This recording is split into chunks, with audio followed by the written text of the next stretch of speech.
Famcast Media, bitch.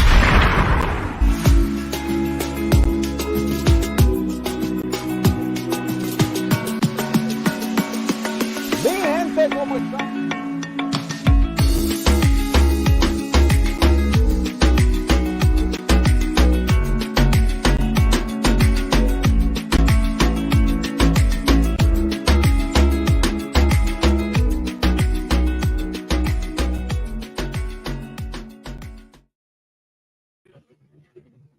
¿Cómo estamos, mi gente? Welcome to another edition of Must Love Wrestling. As I have the Indiana Fever game in the background over there, I'm excited to talk about Monday Night Raw. I'm excited to talk about wrestling as a whole, because what we've witnessed over the past couple of weeks has been, quite frankly, some of the best product we've gotten on screen in a very long time.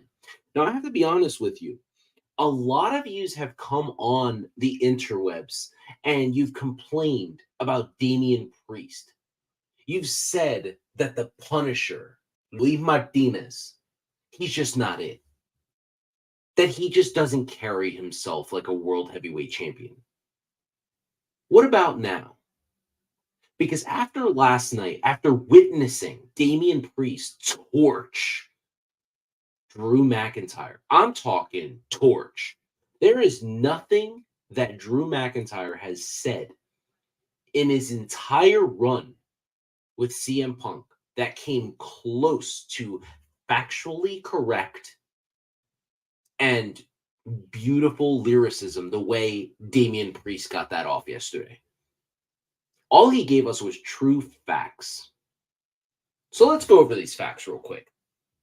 How many times did Damian Priest try to cash in the Money in the Bank briefcase on Seth friggin' Rollins? How many times did Drew McIntyre inadvertently put himself in the way? And now, how many times did Drew McIntyre call Damian Priest an idiot? Tell him that if he was smart, he would wait until Drew won the championship and cash in on him. And guess what he did? What about now? He reminded y'all. Damian kept receipts. He decided, hey, man, I'm going to do that exact thing. And I'm going to do it on the grandest stage of them all at WrestleMania. And then he's going to go out there and he's going to beat everyone's favorite flavor of the month, main event Jey Uso. And it doesn't matter how he won. He was called a paper champion last night and he said, I'm still a champion. He beat Jey Uso by interference. He still won that bitch, didn't he?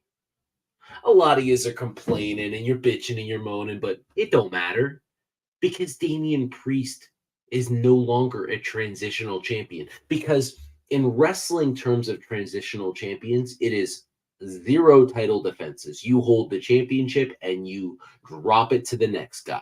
The Miz's last WWE championship reign, that's a transitional champion. Edge's first WWE championship reign, that's a transitional champion. What Damian Priest has done was solidify himself as a world heavyweight champion. And even if he holds that championship for, let's say, 60 days, well, guess what? He's still the champ for 60 days. We don't need these 4-year title reigns. We don't need a 415-day title reign. Damian could hold that championship until Clash at the Castle, and he's still not a transitional champion. He's still a great champ. And I would go as far as saying that Damian Priest's World Heavyweight Championship reign currently is better than what Cody Rhodes is doing on SmackDown. I would go as far as saying that Monday Night Raw as a whole is a better product and a better show than what we're getting on SmackDown. The King of the Ring tournament has better matchups on Raw than SmackDown. And Damian is at the top of that. So I wanted to remind all of you that complained, oh man, we wanted to see Drew as champion and we didn't get that. Well, guys, Punk's not ready. When Punk's ready, Damian will be champ and they'll feud over the championship. But until then, sit down, shut the fuck up, and enjoy the show. Because right now, the Boricua Papi, the Punisher, Damian Priest is your champion. and I'm here for it. I'm attacking all you trolls. Anybody who's got a problem, come talk to me. Come sit right here. Habla conmigo. Habla conmigo. Anyway, back to the show. What do you think about Liv Morgan and Becky Lynch's feud right now? Because I like where it's going. Let's talk about some negative comments about Becky Lynch last night. Some of the shit that was said last night was so unnecessary. Oh, did you see that stupid little punch, that little jab that she gave Liv Morgan? You know, Becky Lynch was hurt by a stiff shot. Did you want Becky to punch Liv the way she hit Dom? Did you really want her to inadvertently hurt Liv Morgan? No. That was dumb. She needed to do that. He needs a break. I don't know, D. I gotta understand. All right, let me jump right into this. I put this further down the show, but I'm going to jump right into this right now. Two of the most over talents in the women division right now are Lyra Valkyria and Tiffany Stratton. You know that shit don't happen without Becky Lynch. That's what she's doing with Liv Morgan. Because remember the ratings. Remember the spike in NXT when Becky was NXT Women's Champ? Remember that shit? Well, during her time there, she was feuding with Tiffany Stratton, and she dropped the championship to Lyra Valkyria. WWE Universe fans, people that watch Raw and SmackDown, followed her to NXT. And through them following her, they found out who Tiffany Stratton was. The female Kurt Angle. They found out who Lyra Valkyria was. All because of Becky Lynch and all because of what she's doing for that division. So guess what happens when Lyra gets drafted to Raw? Guess what happens when Tiffany Stratton goes to SmackDown? The WWE Universe knows who they are because Becky went to NXT and she opened people's eyes. They may have not taken up with every single talent down there, but they were watching Becky Lynch's stuff. So she made that shit happen. She's doing the same thing with Liv Morgan. Right now, Liv is fine. She's not good. She's not bad. She's fine. She doesn't have a great character. It's still building. It's bubbling to the surface. But what we do know is that when this feud is over, Liv will be a bigger star, and it'll be because of Becky Lynch. And then she can take the appropriate time off like she was planning on taking with her daughter and her husband. But as for right now, she's needed because Liv can't carry that brand right now. There needs to be too much stuff. So we need Becky and Liv to go as long as it can until Rhea Ripley is ready to come back. So that way Liv can be the women's world champ and she can beat Rhea with Dom's help. And we saw the tea leaves last night because Damian asked Dom if everything was okay with Rhea. So Becky will take her break. Absolutely, she will take her break. Now, you say here like Charlotte, but I don't know if Becky's just going to go filming horror movies like Charlotte because she was cast in a horror movie today. And that's exciting. Good for Charlotte, man. She deserves that shit. 14-time women's champ. Well, honestly, 16-time because if you remember the Survivor Series where it was Raw versus SmackDown versus NXT, they considered Charlotte's NXT championships to be world championships. That would already make her a 16-time champ. But they changed their mind. Just the dumbest shit I've ever seen. They acknowledged it on television and in the record books and then just took it away. I don't even understand how that happens. But Freddie Prinze Jr. said it best. I don't care about the championships. I care about who's holding the championships. And are they making the championship or is the championship making them? So I'm going to reiterate, Damian Priest is making that fucking championship. Cody Rhodes is just carrying Roman's belt, by the way. Guys, I think it's exciting for what we're seeing. And I'm super excited for what Tiffany Stratton is going to be doing. I'm excited for the fact that on Friday Night SmackDown, we're getting Tiffany Stratton versus Bianca Belair for free. And this is why I compared this King of the Ring to the early King of the Rings, because That's the type of shit we got back in the day. We didn't get the caricatures. We didn't get like the King Booker. We didn't get like the King Barrett, Regal, Sheamus. We just had a guy go out there, win the King of the Ring, and then he got a title shot. And that's exactly what I think is going to happen right now. That's what I believe is the goal of this King of the Ring, is to make somebody, to absolutely make somebody. And speaking of making somebody, let's talk about Ilja Dragonov and Jey Uso. Let's talk about that main event last night, because once again, Jey finds himself in the final match of the show, which is right there with his title. Main event Jey Uso. And guess what happened? He goes over on Ilja Dragunov. And I knew that was going to happen. I posted a video on TikTok reminding people that wins and losses don't matter. It's how you win or lose. And Ilja Dragunov did lose last night, but he got over. The crowd was into what he was doing. They were excited. They have been excited about this. And main event Jey Uso, he moves on. And guess what, guys? He beat Gunther already. So guess what? We might have him beat Gunther again. It might be Jey Uso versus Tama Tonga in the finals of the King of the Ring tournament, moving the Bloodline storyline along. That's exciting. We don't know if this is where it's going to happen. We don't know if Gunther's going to win. But main event Jey Uso in the finals with Tama Tonga, that is money. As the old Triple H regime would say, that is what's best for business. And Ilja Dragunov's fine. We saw Gunther post on his Instagram today a photo of him and Ilja Dragunov, and he said another time. They are leading to what potential they have. They're not just going to give that feud away. That is a lengthy program. Ilja Dragunov versus Gunther. Gunther is solidified as a top guy right now. And after this potential loss to Jey Uso next week, he has the opportunity to go make Ilja Dragunov. That can happen.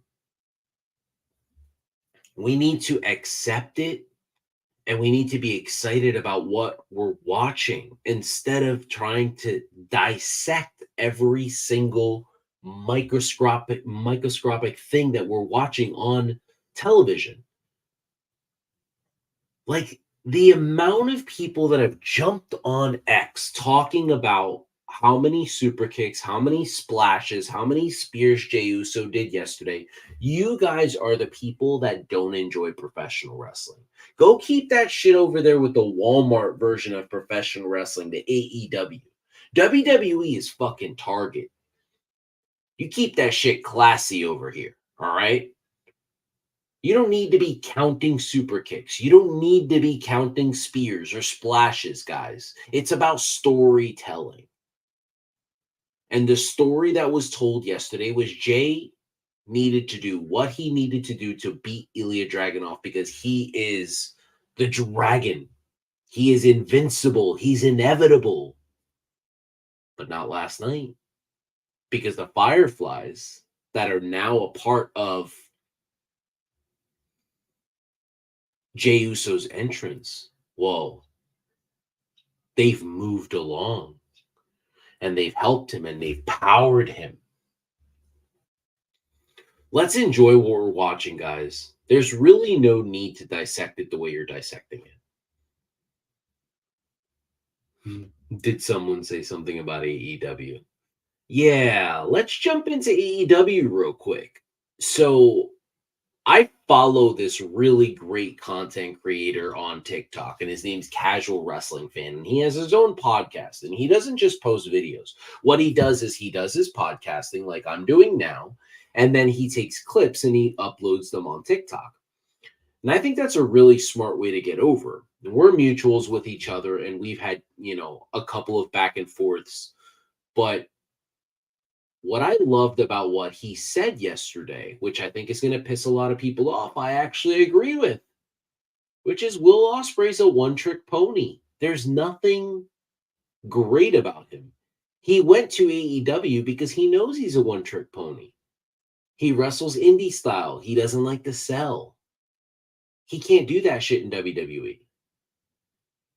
He can't go over there and just kick out of every single finisher that's put on him. He can't go over there and no-sell German suplexes. He can't do that shit. Can he tell you a story? No, I don't think so. You know why his match with Bryan works so well in that setting? Because that's an indie-rific crowd. They love indie-style matches, and I do too. I loved it. I grew up with the Haas brothers, Bryan Danielson, Trent Acid, Billy Reel, Reckless Youth, Mike Quackenbush. I grew up watching these guys like 20 feet in front of me at Charity Hall in Bayonne, New Jersey, so I love indie wrestling. I remember watching Low-Key knock out Buff E from the Christopher Street Connection, thinking that shit really happened. I watched Homicide go ape shit and throw the steps into our crowd at Charity Hall because somebody called him New Jack. I love the indie scene.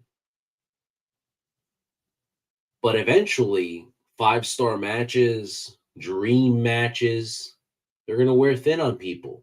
You're going to want a reason to watch. I don't have a reason to watch AEW. There's nothing substantial. There's nothing compelling. There's nothing over there. They have the roster. We have stated this. We've stated it on Work in the Marks, and I'm stating it here. I've had conversations with Tyler. They have the roster to be the best wrestling company in the world, but they don't have the right figurehead. They have a guy who's out there playing with his wrestling action figures that cares more about dream matches than explaining to you why this is a dream match. Instead of putting someone like an Adam Copeland versus a Jon Moxley and explaining to you why that match is a match we want to see. They're just like, ooh, Adam Copeland versus Jon Moxley, dream match. Let's forget the fact that both of these guys are phenomenal on the mic. Let's forget the fact that both of these guys come from the WWE style, so they know how to make a program. We have Christopher Daniels right now being brought in tomorrow night to do the job for the Young Bucks. The Rockers Light. The two most overrated wrestlers I've ever seen in my entire life. I don't know at this point who's more overrated, Will Ospreay or the Young Bucks, because I shit you not. Will Ospreay isn't better than Kenny Omega. He's not better than Bryan Danielson. He's not better than AJ Styles. He's not better than Cody Rhodes. He's not better than Finn Balor. I can keep naming wrestlers that are better in and out of the ring than Will Ospreay. He's not better than Jon Moxley. He's not better than Okada. He's fine. He's a great high flyer, and he's figured out a way to make that high flying into something that you want to watch every single time he's out there. But he's a one-trick pony. He can't cut a great promo. He does cut what it feels like is just an interview style promo. So it's not a promo where he could just go grab a mic and just shred someone the way Damian Priest did last night. He cuts more of the realistic, I'm just going to answer your questions to Tony Schiavone promos. That's not exciting to watch. What is exciting is watching the downfall of Tony Khan's booking ability as he's single-handedly ruined the momentum of Mercedes Moné. We're talking about an in-the-ring, bell-to-bell, generational talent, one of the absolute best in-ring performers of the modern era, man or woman. And your solution was to debut her months before she could do what she's known for, which is work. And to have her cut promos I don't know what to say other than shame on you, pendejo. Why would you do something like that to Mercedes Moné? We've seen her completely change who she is on the internet. She posts videos of her getting ready. She posts videos of her dancing. She posts videos of her rocking out and doing the whole CEO dance. Why couldn't she do that and then debut at Double or Nothing and challenge Willow Nightingale? You put her out there in a position to where her strong suit is working. There isn't a better female wrestler in that roster than her. And you thought the best way to get her over was to what? Have her go out there and cut these promos? They protected her in WWE. She was protected, so she didn't need to talk on the mic a lot. She had people that were better talkers than her help sell programs. Becky Lynch, Bayley, Charlotte, all better talkers than her. So all she had to do was play off of what they were saying. Now she's leading the conversation, and it's not working. This is not Mercedes Moné's fault. This is Tony Khan's fault. He has ruined Mercedes Moné. I have to absolutely come to her defense, because when I watch Mercedes Moné, it saddens me, because I know the potential in her. And I do believe that bell to bell, she's one of the best to ever do it. She may not be mentioned as a Becky or a Trish or a Wendy Richter, but she's going to be mentioned amongst the greats. And the only person ruining her legacy is Tony Khan, because he didn't stick her with anybody who can help her. So again, I say, you need to put her with someone who can lead the conversation. As I mentioned, there's Becky, there's Charlotte, there's Bayley. These are all great talkers that when they had conversations with Mercedes Moné in the ring, when they were selling promos, all Sasha Banks had to do was react to those promos. She just had to say stuff that was reactionary. She didn't need to actually lead the promo. She didn't need to do what a Cody Rhodes does. She didn't need to do what a Jon Moxley does. She didn't need to do that. She can't go out there and cut a promo in front of an impassioned audience the way Becky Lynch can. Shit, there are about 95% of professional wrestling men that can't talk to a crowd the way Becky Lynch can. Patruco, ¿cómo estamos, papi? Yeah, he does. From the Dungeon needs to really knock off the Becky slander, because she's the GOAT and she's top 5 in the world right now, man or woman. And as I stated before, without Becky Lynch and what she did in her contributions to NXT, right now, the WWE Universe, they're not this carried away with their love of Lyra Valkyria and Tiffany Stratton, and they only know who she is, they only know who these women are because of what Becky did in NXT. The last thing I wanted to touch on today, guys, in AEW was this Kenny Omega love. Because a lot of you guys think that Kenny just started being like this. He didn't, guys.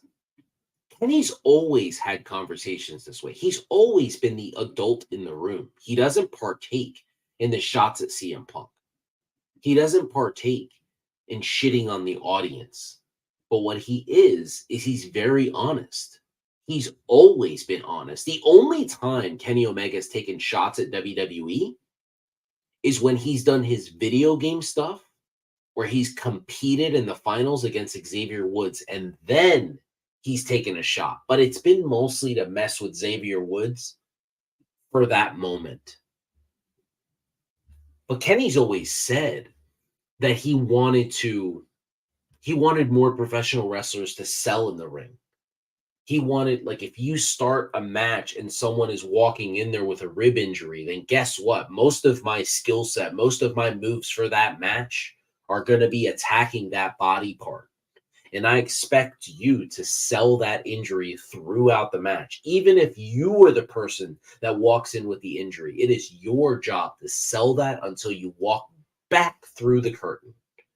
You don't stop selling the moment the bell rings. That's not what happens. You sell that shit the whole way. You kayfabe that audience. Kenny Omega's always been that guy. So now that Kenny's decided to come out there and he's decided to talk about Dave Meltzer and his star rating, I agree with him. He stated this. He broke Dave Meltzer's brain because Kenny was having these matches with Okada and Tanahashi in Japan. And they were, what, 5-star classics? These matches were phenomenal. But the problem is they were unique. They were special to those guys. Kenny hasn't worked anybody the way he's worked Okada. Those were special matches for a special circumstance. And as Patty Reekin over on Working the Marks has stated, Kenny was protected in Japan. He had so many people telling him, don't do this. Be less is more. That's why Kenny was the cleaner. That's why he was able to be the bout machine. When he went to AEW, he's like, let me help put over this talent first. And people forgot that Kenny could still hang with anybody. So you ask here, can Kenny hang with Roman? Well, Roman's the best in the world. But do I believe that Kenny Omega can hang with him? 100%. I absolutely believe that. Now, do I think that they would put him over Roman? No. Maybe. I think Kenny Omega is one of the best walking the earth. I think he's one of the most exceptional talents we have. And that's why I think that it's rare that we have someone like him being able to go live and being able to rate matches, because he's going to do it with respect. He's not just going to go out there and say, ooh, this match in which there's 10 German suplexes and 2 Canadian destroyers, and I try to hit a Tiger driver and then I turned it into a Meltzer driver, or whatever he calls it. Oh, this is a 5-6-star match. No. Because if you're honest with yourself, you have to admit, I have to admit it. Besides Patty Reekin, I might be the biggest Bryan Danielson fan on this planet. But Cody Rhodes versus AJ Styles was a better wrestling match. 1,000%. I can't even argue with people. If you like Bryan versus Ospreay, well, good for you. Once upon a time, I loved Reckless Youth versus Mike Quackenbush. But I've gone back and watched some film and realized that some of those matches don't hold up. Yeah, Reckless Youth was amazing. And at one point, I mean, I thought he may have been one of the best wrestlers walking the earth. But then I realized he was just really good for that scene in the independents. I don't need indie wrestling anymore. I need you to sell me the story. I need to know why this match is happening. I need to know what about this match is so intriguing. I need to know why when AJ Styles hits a move on you, why it affects you so much that you can barely move throughout the match. I need proper progression of a match from start to finish, not just this spike in which we're not going to do like tackle, hip toss. We're just not going to do this over and over, but we're actually going to sell you why when we ramp up the match, it's moving this way. When I watched Bryan versus Ospreay, I thought it was a fine match, but it is nowhere near one of Bryan Danielson's best matches he's ever had. I would go as far, and I think I said this last week, I can rattle off the top of my brain right now. Here are 5 Bryan Danielson matches that I believe are better than that Will Ospreay match. WrestleMania 30 versus Triple H. Over the Limit versus CM Punk. Bragging Rights versus Dolph Ziggler. His match with Homicide at Ring of Honor where he drops the championship. His match with Kenny Omega. Those are 5 matches, all from different eras. And I think they're all better than that Will Ospreay match.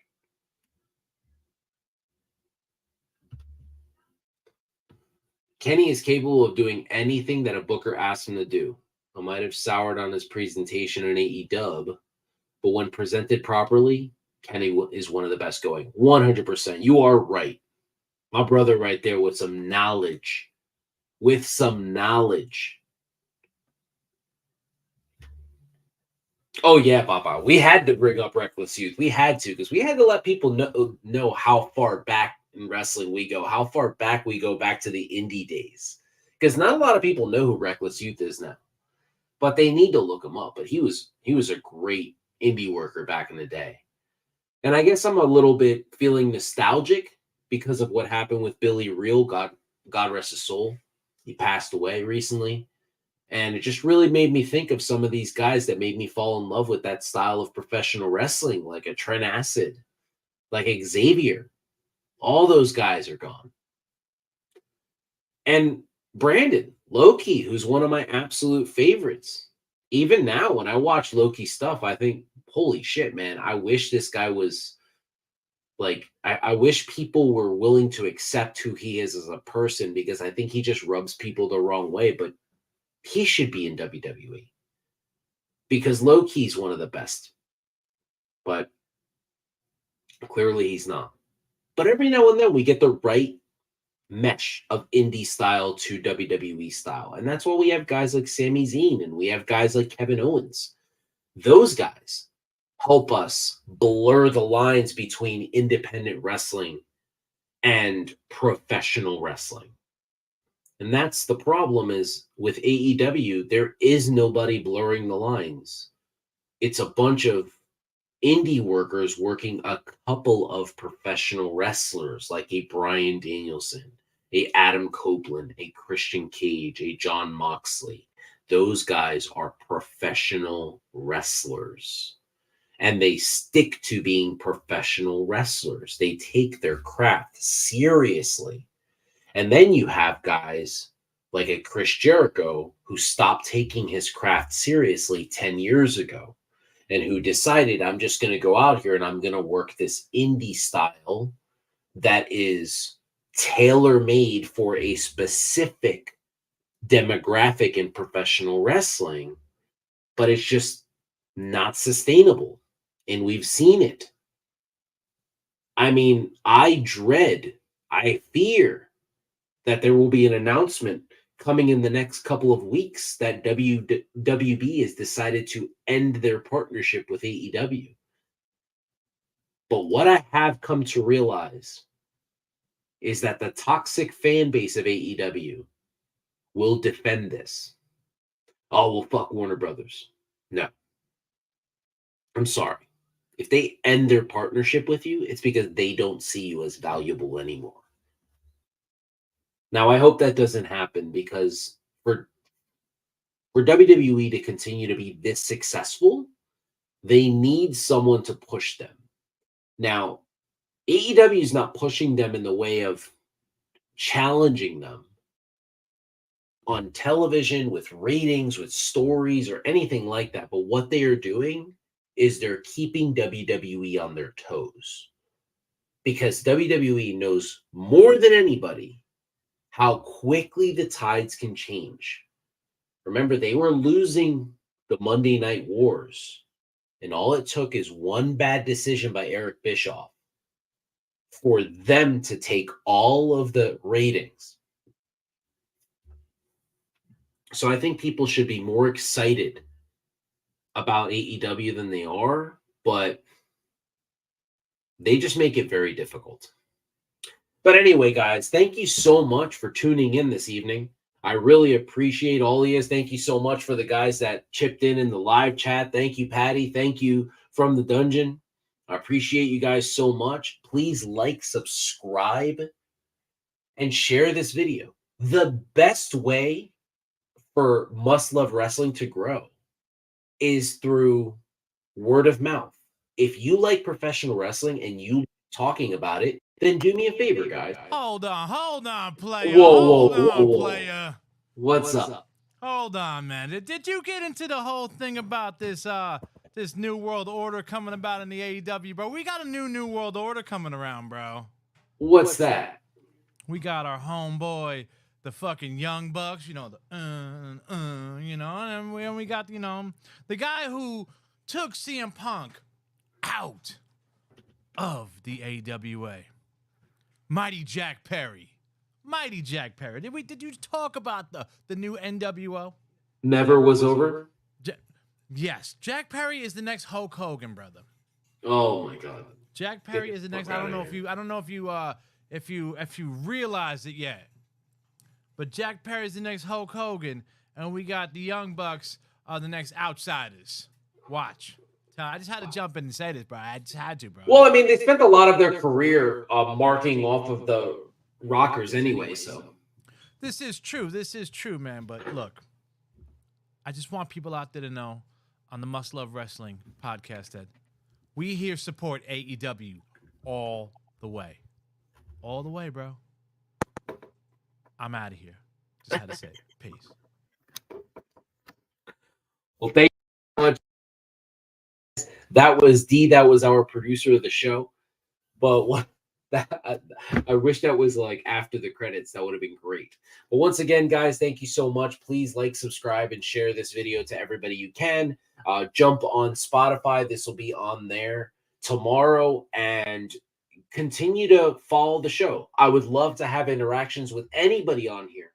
So please do me a favor. Send me questions, comments. I'd love to use some of your topics and talk about them here on the show. I think that would be an exceptional thing to do. You send me some questions. You lead the way. If we get over 500 subscribers on YouTube and we're about 150 subscribers away from hitting that, I definitely would like to pick one of our followers and let them do the script for the show. That would be an exciting time. And yes, Patty, this is absolutely, I believe this match is the tap out match, right? That match was amazing. I definitely appreciate you guys. Thank you so much. Once again, this has been Macho Rodriguez, and I am out.